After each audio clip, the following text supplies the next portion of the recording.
Hey guys, Rob here from Room 301. Today I'm joined by Sophie Logan in another podcast all about PPC.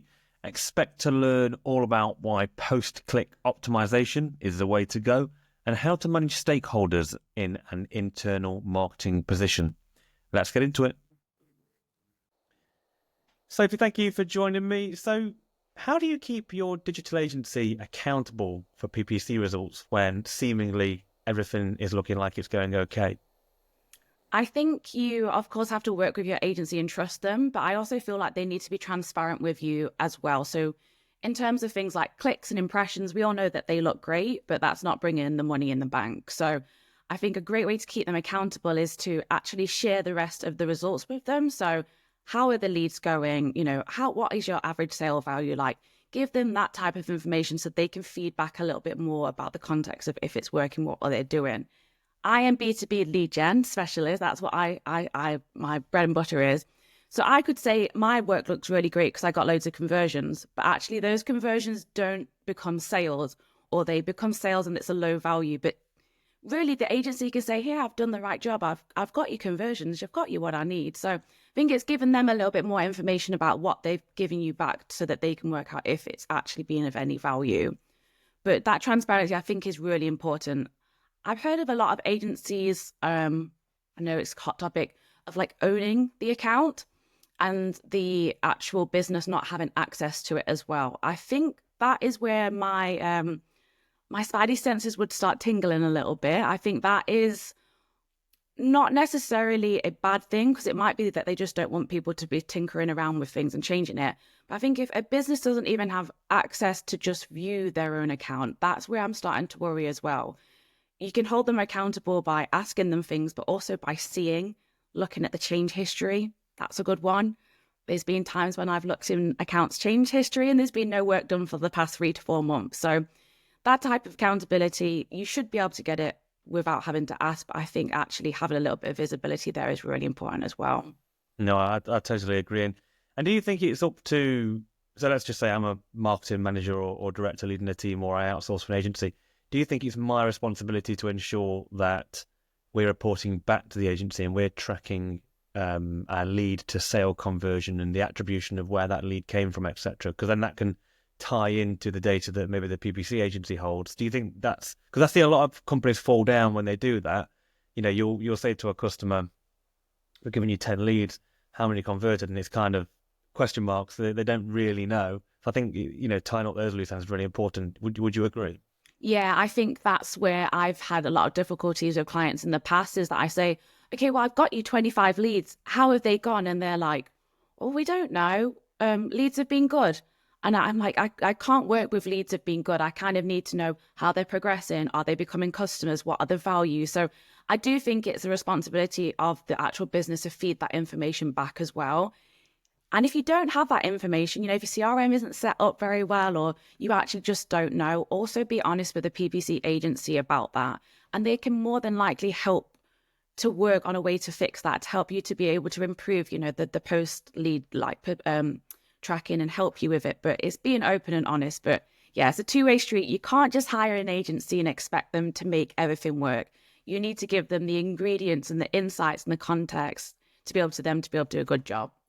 No, 100%. And I think, yes, a sort of sophisticated CRM implementation is the gold standard. That's what you want. But if a customer was honest, or somebody leading a marketing team that didn't have the budget for that, for instance, I'm sure the agency, I know we would, even if it's just a simple spreadsheet, Yeah. that we exchange, etc., and it just gives a lot more clarity to how the campaign is really performing in the real world and what's actually commercially working. So, yeah, I think that's really good insight. Something I'm going to ask you as well. I just said off air a minute ago, Sophie, this conversation might go a few different ways before we jump into the sort of three key questions. But what's your thoughts on, this is just something that I've been thinking about recently, is what's your thoughts on post-click optimization? I'm reading a lot about, especially in lead gen, which I know you're in.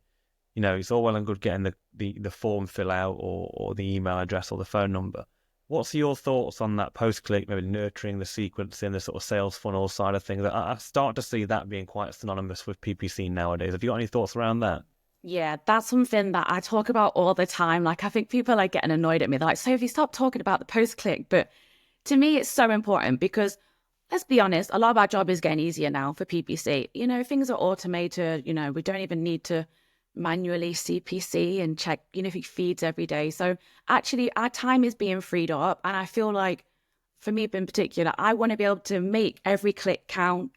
So I want to make sure that I'm sending people to the best web landing page. They've got a form that is easy to submit. I want to get involved with the sales cycle, understanding that, seeing if there's anything I can do to influence them post-click. Like, I feel like it is more of our responsibility now. We can't just say, oh, I got you the click, it's fine, whatever happens, whatever happens. It is our job to keep, like nurturing that lead, giving them a good landing page experience, giving them a decent form to fill out, which sounds so simple, but there's so many, especially for lead gen landing pages, their forms are ridiculous. They're asking you for every little bit of information, really personal data, questions you might not have the answer to, and that's just to submit the form. So yeah, I feel like it's a big thing for PPC specialists, especially lead gen, to actually be focusing on that as well. Can't Yeah. just get clicks anymore, guys. We need Right. sales. We need money. Yeah, and no, I agree. I mean, obviously, me, my job is to lead this agency and try and understand where potentially the industry is going, which is difficult. You're sort of looking at a crystal ball at that point. But I completely agree with what you're saying in terms of I don't know if I'd say the job's getting easier, but actually, it feels like this skill set of somebody within PPC might need to be broader. So they might need to have a bit of an eye on the CRO, the UX. They might need to have an eye on how to use something like Klaviyo or whatever the post-click sequencing software they decide to use might be. And I think if your head's not in that space, you may be commoditized in the not too distant future. And I think that's the risk that agencies have at the moment. So I think agencies need to lean into that post-click optimization. And for me, it does live within PPC. I think it starts there because it's this whole idea of paying for a lead and trying to make the most of that, doesn't it? There's an argument it could live in SEO and other different areas, but for me, it seems to be much more synonymous with PPC. So yeah, I'm glad to hear that you sort of share that view, being in the game yourself as well. Are you doing anything like that in your day to day? You've sort of experimented with that? Yeah, as soon as I got to Bowhurst, like my first thing that I wanted to do was to get PPC landing pages and optimize them because they had pages. They were sending people to like the website, which is our website is great. It's just overwhelming. There's a lot of information there. So one of my first things that I did was make PPC specific landing pages. They were only used for me. They look a little bit different to the main website. We kind of test new features on it as well as like a little bit of a testing ground. But yeah, that was like one of the first things that I wanted to do. And it's something that I continue to do like every quarter is either refresh them or build new ones and just thinking what's next, keep going. So yeah, PPC specialist, but like now it's like landing page and post-click specialist as well. No, that's awesome. Okay, fab.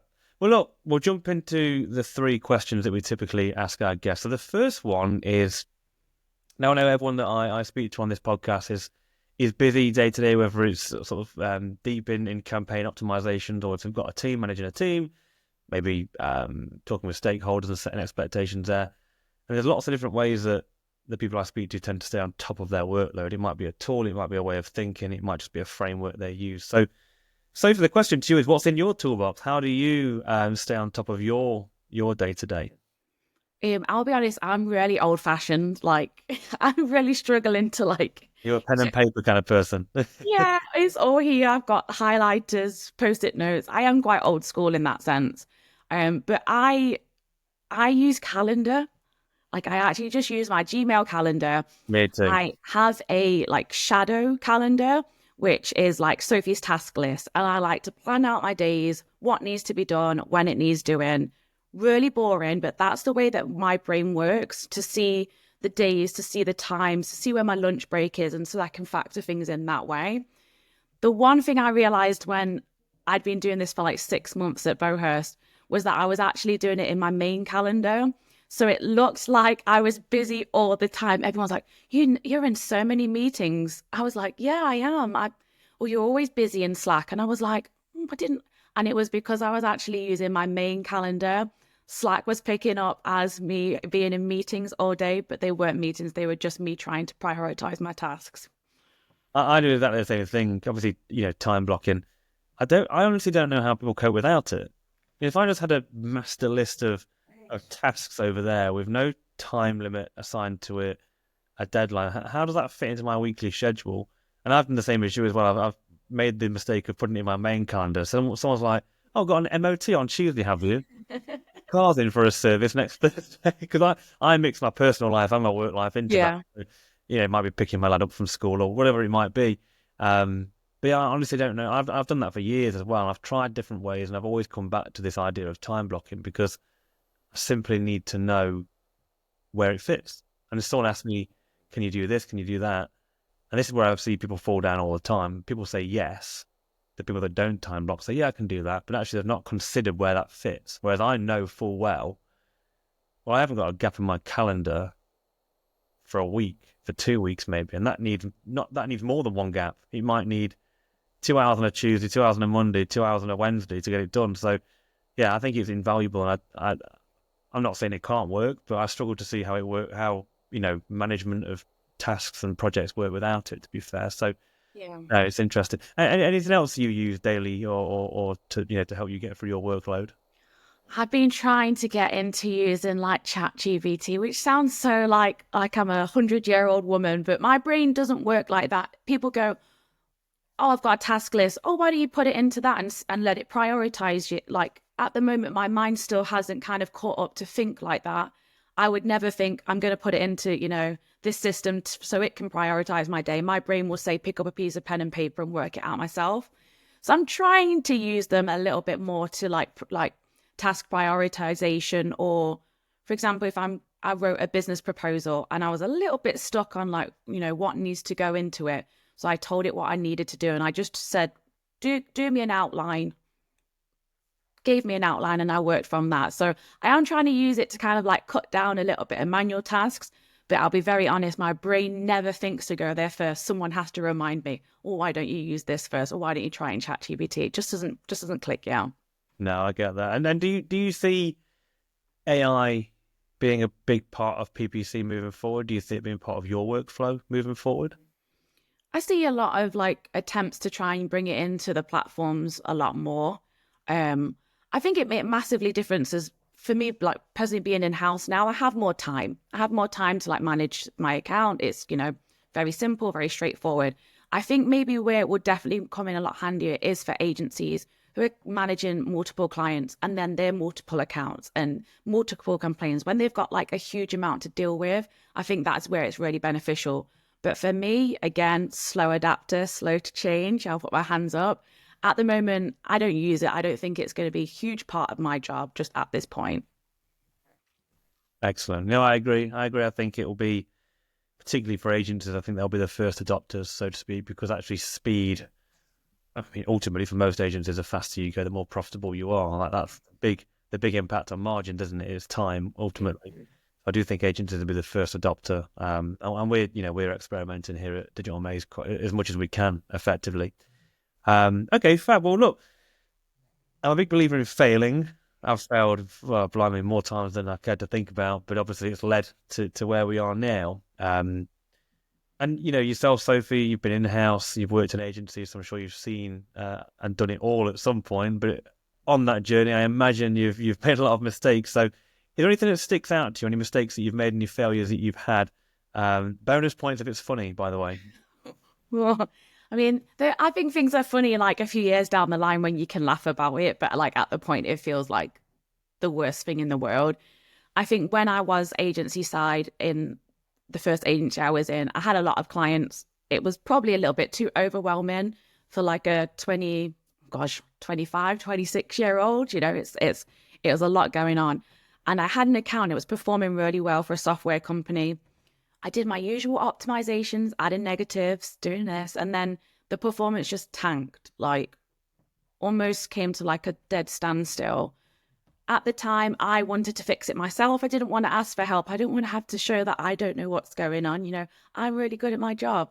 So I spent ages trying to fix the problem myself, but I just couldn't find it. Eventually, I had to tell the client, "Oh, your performance has dipped. I don't know why." And again, they're obviously not very happy about that.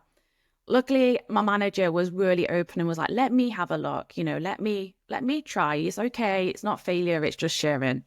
He had a look. He couldn't find out what happened. I was about to just think that I've just ruined this account, ruined this business. It's all my fault. And then I went into the negative keyword list again and found that I put software as a negative keyword for the software company. And I don't even know how it happened. It was so small, such a small thing that even everyone who was checking the account couldn't find it because it was so obvious, so silly. And Google Ads wasn't flagging it as a negative keyword conflict. Maybe it would have picked it up in a few days or a few weeks, but it was something as simple as that. I had just panicked, kept it to myself for a little bit too long, rather than just putting my hands up and asking for help quite quickly. And I feel like probably a lot of people, especially when you're agency side at the start, you are scared to say you've done something wrong. I was going to say, is that the learning here? Is it to put your hands up sooner rather than later? I think even for I think some people in this business might look at me because I'm effectively leading the business as somebody that doesn't need help or can't ask for help. But I think I ask probably for help more than anyone here, to be honest, because I'm not the expert. We employ the experts here. I'm really here just to steer the ship and set a vision, set a mission. But in terms of the day-to-day, where's SEO going, where's PPC going, are we doing the right things in web development? I'm not the man for that, so I have to rely and ask and get support from my colleagues on that. And that's something I learned, like you, Sophie. The first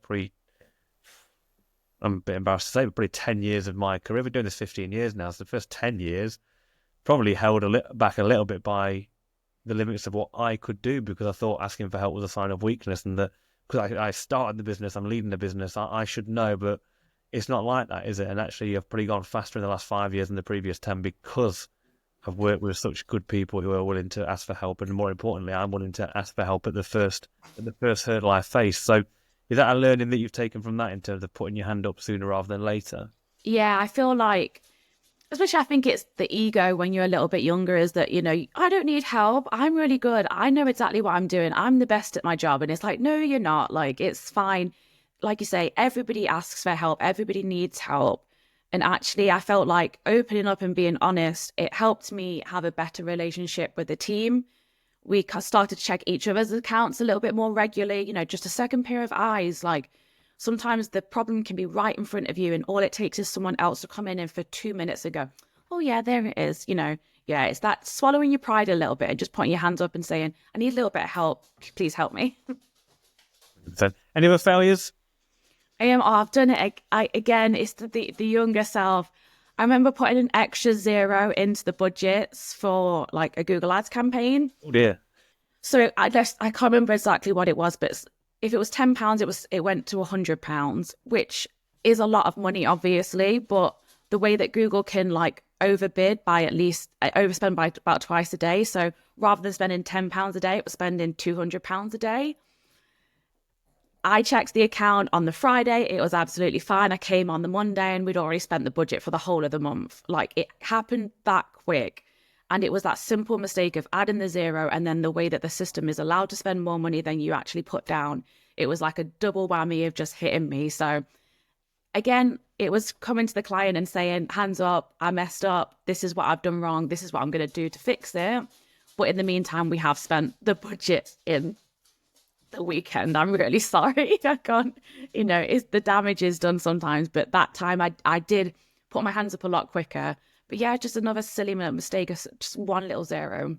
I think that's it, though. I think, when, again, probably something that happens more when you're younger is you feel like a mistake is the end of the world. But actually, there's two ways you can handle a mistake. One is keep it covered up, bury your head in the sand, try and fix it. But ultimately, you get found out, person finding out, very angry, very upset, very annoyed. Or as soon as you realise it, you hold your hands up, you say, look, this is what's happened. I've either got a solution or I'm working on a solution. At that point, your line manager or whoever cares about that problem the most can offer support, or they can just wait for your solution. That's just the best way to handle it. The times that I get most upset in my day-to-day working is when I uncover an issue that the person responsible for it knew about already but didn't say anything. Yeah.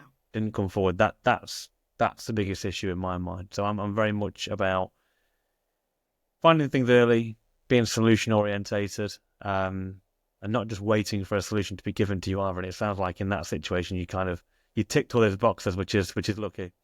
Yeah, it was very frustrating. But again, it was a mistake that you learn from, as cheesy as that is. Now whenever I put the numbers in, I'm like double checking it. And like now, like, add a script on there to tell you if you're overspending and stuff like Yeah. that. But at the time it was, PPC was a lot more basic, kind of didn't really think about those types of things. So yeah, tough, expensive learning lesson, but one which, years later I still keep in mind. Well, there you go. That's the most important thing, isn't it? That you sort of keep it in mind now. Um, okay, on to the main event. So, what are you putting in rooms 301? What grinds your gears about marketing? Again, so if you kind of been in house and had the benefit of working in agency as well, so you kind of seen it from both sides. So, yeah, what's the most annoying thing in your opinion about marketing currently? One of the most annoying things, and you hear this all the time, is that people just think that having a PPC campaign is going to save your world. It's going to save your business. Spend £100 a day on a campaign. Wham, we're going to get leads or sales, and it's going to save everything. You could have the most perfect PPC campaign in the world. The best PPC specialist could create it. It couldn't get any better. But if people are getting to your website and your website isn't great, or most importantly, your product or service is a bit naff, it's not going to make a difference.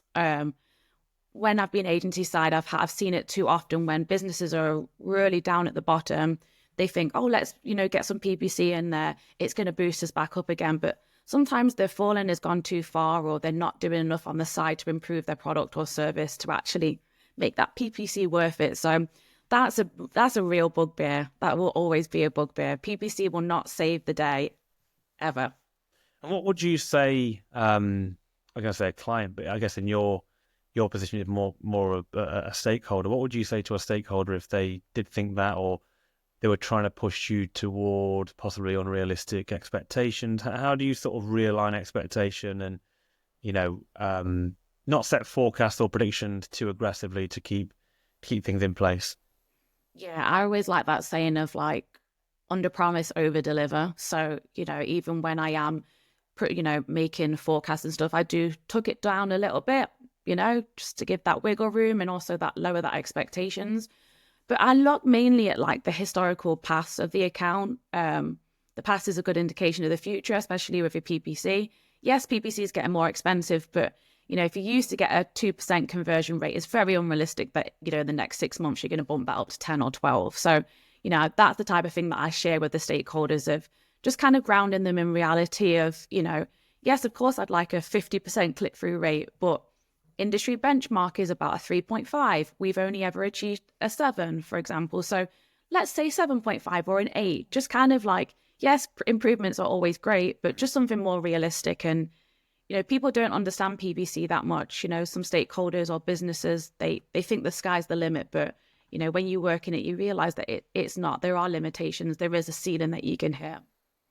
No, 100%. I've fallen into that trap before where you kind of, I think the general feeling towards PPC is if you can get a formula working where you put £5 in and you get £30 out. Well, if I put £1,000 in, surely I'm going to get.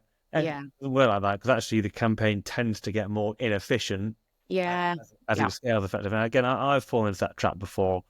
As I've gotten less and less close to the day-to-day workings of a PPC campaign. So I guess it's just how you speak to stakeholders who just see it from the black and white, commercial view of what goes in, what comes out.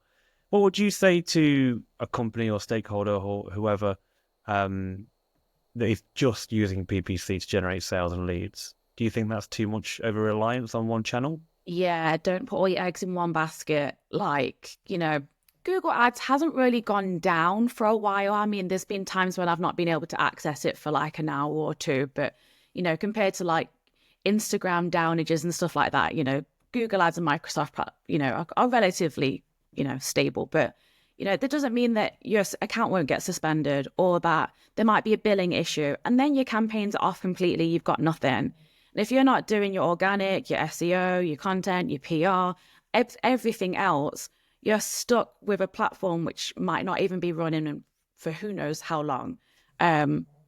Also, obviously, of course, everything influences. So, every little help, every touch point helps. But I've seen it where people are like, my Google Ads account has been suspended for whatever reason. I've got no leads, I've got no sales now. And unfortunately, it's that, well, that's unfortunate for you, but you shouldn't have relied on it, as your sole marketing option in the first place. Um, who knows, with all these kind of like law cases, lawsuits and stuff going around, like Yeah. who knows where these platforms are going to go. And if they're the only way that you're making leads or making sales, then you could be in trouble. I agree. There's obviously whether something gets suspended or taken down, but I'm a big believer in having 3 or 4, even more channels that drive you opportunities as a business. I've seen it firsthand running this business that sometimes you get a load of inquiries from organic, but then you have 3 months where an algorithm comes out and it all your traffic tanks, and you have to be a bit more reliant on your PPC spend, so you sort of turn that dial up and etc. Or the opposite way around. Some reason your PPC campaign starts underperforming, or a competitor starts going hell for leather on the sorts of terms that you're bidding on, and all of a sudden you're more reliant on organic or word of mouth and the networking and stuff. So I think it's really important that people diversify the channels that they get their leads from. But I see a lot of small businesses can't afford to do that, so they just have one. But that's just I suppose that's the way the cookie crumbles there, isn't it? So anything else? Anything else you want to sling in Room 301? Oh, this is a more recent one, but like rage baiting, like the amount of posts on like LinkedIn and Threads and Blue Sky where I know that they're rage baiting. They just want engagement. They're saying something stupidly controversial that they don't believe and they just want people to engage. But I'm getting to that point when I can't stop myself from reading the comments or, liking. And I'm finding I'm seeing it a lot more now across LinkedIn, for example. There was a post the other day about a man commenting on women's breasts, and it got loads of engagement. And everyone's like commenting, and I'm sat there and I'm thinking, this is what he wants. Stop responding, stop sharing it, stop reposting it. Just stop. You're giving him exactly what he wants. So I'm seeing it a lot more now, and it does drive me mad. I think that will be present up until the algorithms stop rewarding it. Because Yeah. at the minute, it's rewarding to be polarizing or controversial, whatever you want to call it. And yeah, you're right. I spend a lot of time on LinkedIn. It's kind of a big part of how we profile ourselves as a brand and myself as an individual. And that I try and put posts out for myself that I think are useful for our target audience. And sometimes it's a personal post. It's not quite as useful, but maybe it's a bit more endearing, maybe. But I can't bring myself to do rage baiting. I can't bring myself to be totally polarizing about something. Because I think a lot of it's made up as well. Like, in real life, are these people really that controversial? Probably not. Do they really Yeah. care about the subject they're putting out? Probably not. Are they just trying to get eyeballs? Probably. It's so hard though. I get it. Like, especially the LinkedIn one the other day. Like, I did want to comment. You see that type of thing, and you want to fight against it. You want to say a different opinion, but that was a clear example of someone. I hope, maybe it's not, was just doing exactly what he knew needed to happen to get him shared everywhere. I even saw the Metro picked the story up and was talking about it. It's gone off LinkedIn now. He's being covered everywhere else. I feel like that was done on purpose to annoy and anger people, and it worked. And he'll probably get business. I'm sure he was like maybe a copywriter, content writer or something. I'm sure he'll get loads of business now because of that. But I think we need to just ignore it, report it, or do whatever we can and like not give them what they want, which is that engagement that they're getting. Yeah. Well, unfortunately, it's probably here to stay until LinkedIn and all the other channels decide that that's not the way to get engagement. So, but no, I totally agree. They will both be firmly locked away in room 301. Well, look, Sophie, thank you for joining me. I wanted to ask, so first of all, tell me a bit more about yourself, and second of all, how you sort of got into marketing and PPC in the first place. Yeah. So I'm a PPC lead at a company called Bohurst. I'm in-house after being agency side for a fair bit. And we are a private database company which provides really detailed insights and, figures and crazy insane data to like investors and organizations to make better business decisions. Some of that data goes straight over my head, but I know it's really important for a lot of people. And it's a great company to work for in terms of having data. Like, I've got too much data. I don't know what to do with it. It's great. But I did a BSc in management and marketing, and I did an MA in advertising, marketing, and the media many years ago. So as soon as I came out of university, I was like, I want to work in marketing. And then I realized that marketing was huge. 11 years ago when I graduated, I didn't even know what PPC was. All I thought about was like newsletters and events. I didn't know about this side of marketing. So I tried a little bit of everything. Email marketing, I'm not very good at that. Events, I'm okay at that. Started working on what was back then Google AdWords for the company I was working for, and I just somehow loved it, which is the most unsexy part of like marketing PPC is, but I just got stuck into it and then kept progressing year after year into PPC. Awesome. And then if anybody wants to know more about you or Bohus, where would they find that? Yeah, so I used to be quite, heavily on X or Twitter or everyone wants to call it. Polarizing, I hope. No, I loved it. Back in the day, it was great, especially for like communities for PPC. Like you have PPC chat, and especially during COVID, that was like a great way for me to like connect with people and stuff. So I'm not on there anymore. I'm mainly over just on LinkedIn. Sophie Logan. Again, it's hard because that platform is changing now, with the rage, the things that come up on there. But I'm still persisting with that. Trying a little bit of blue sky. Well, I'm not really getting into it that much. Again, it's just that habit forming. But yeah, so it's either LinkedIn or blue sky at the moment. Cool. Well, look, thank you, Sophie. I'm very grateful for you joining me. Lots of good insights there. And thank you, everybody who's listened. We'll see you again soon. Thank you.